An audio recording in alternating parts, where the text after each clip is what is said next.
Und wir haben noch eine Sonderserie offen für Weihnachtsgeschenke-Empfehlungen. Sicher mit einem Augenzwinkern zu geniessen. Heute tauchen wir ein in die Welt von, wenn du eine Leica-Kamera verschenken. Wenn ihr Videofotografen, Hybridmenschen im Umfeld habt, mit denen fangen wir auch an, dann könnt ihr entspannt in die Auswahl starten. Für das hätten wir die Leica SL3. Das ist die einzige Kamera von denen. Und ich jetzt zum Filmen würde empfehlen, auch wenn noch zwei andere auch filmen. Grosser Griff, gut zum Haben, gibt es in Sonderversionen. Eine auch, die OpenGate hat. Das ist für Videografen sehr wichtig, weil ohne OpenGate können wir Videografen eigentlich auch gar nicht mehr arbeiten. Wir fangen an bei etwas, was sicher sehr für Vintage-Menschen und Retro-Begeisterte spannend ist. Das ist die Leica MP. Auch wenn sie älter aussieht oder voll vertagt ist, weil es ein glossy Blackpaint ist, was mir sehr gut gefällt, ist es eine neue Kamera. Die ist letztes Jahr produziert worden, oder vor 2 Jahren. Es ist eine Analogkamera, ihr könnt also Filme einlegen, nicht digital, sehr zum Entschleunigen, kann ich sehr empfehlen. Habe ich nicht immer Bock drauf, weil ich nicht immer Geduld habe, auf Fotos zu warten, aber feiere ich sehr. Dann fahren wir weiter mit einem Evergreen,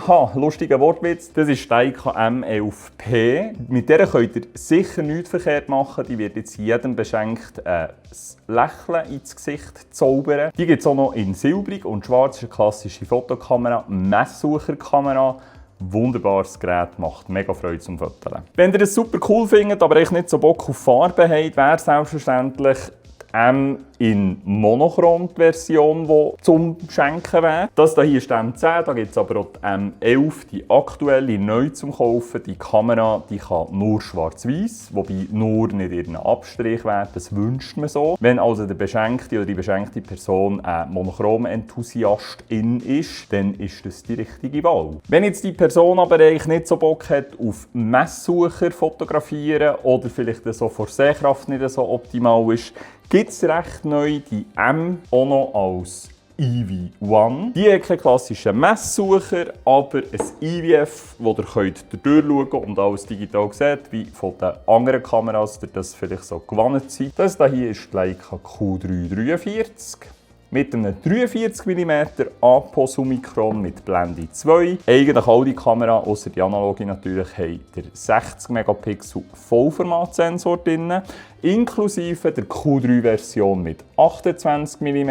Diese Kamera ist sicher für Leute die einfach auch ein bisschen mehr auf der Szene haben wollen. Ihr könnt ja bei 60 Megapixel easy noch ein bisschen reinkroppen. Also von dem her, ihr findet in der Leica-Welt sicher für alle Arten Weihnachtsgeschenke etwas. Und jetzt wünsche ich euch von Herzen eine schöne Weihnachten, schöne Festtage. Bis gleich!